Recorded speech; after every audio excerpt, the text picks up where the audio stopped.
संभाजी इंगुळकर हे मूळचे वेल्हे तालुक्यातील राहणारे, मात्र ते कामानिमित्त पुण्यातील कात्रज भागामध्ये स्थायिक झाले.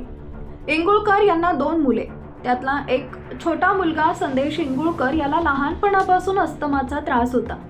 वयाच्या 5व्या वर्षी त्याच्यावर शस्त्रक्रिया केल्यामुळे तो त्रास थांबला होता. सर्वसामान्य मुलांप्रमाणे तोही जगत होता. मात्र 10 नोव्हेंबर रोजी शेतात काम करत असताना त्याला अचानक श्वसनाचा त्रास सुरू होऊ लागला.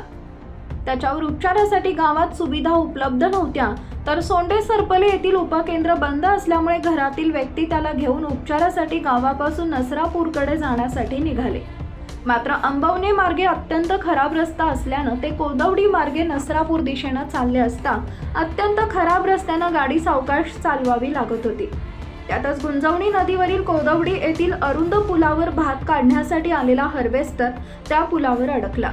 त्या ठिकाणी 20 ते 25 मिनिटं वेळ गेला. तिथून पुढे करंजावणे येथील प्राथमिक आरोग्य केंद्र असून नसल्यासारखं आहे, कारण त्या ठिकाणी योग्य ते उपचार मिळत नसल्याच्या तक्रारी असल्याने त्या ठिकाणी न थांबता व संदेशचा त्रास वाढू लागल्याने त्यांच्या कुटुंबानं नसरापूरकडे जाण्याचा निर्णय घेतला. मात्र नसरापूरकडे जाणाऱ्या रस्त्याची मोठ्या प्रमाणात दुरावस्था झाल्याने व नसरापूर गावात जाण्यासाठी गणेश्वर फाट्यापासून मोठी गर्दी असल्यानं ट्रॅफिक जाम झाल्यानं दवाखान्यापर्यंत जाण्यासाठी गावापासून 1.5 तास लागला. मात्र जोपर्यंत त्या रुग्णालयात दाखल करण्यापूर्वीच संदेशचा मृत्यू झाल्याचं डॉक्टरांकडून सांगण्यात आलंय. रस्त्याच्या दुरावस्थेमुळे 15 किलोमीटर अंतर पार करून रुग्णालयात जाण्यास उशीर झाल्यानं एका तरुणाला आपला जीव गमवावा लागल्याचा प्रकार राजगड तालुक्यात घडलाय.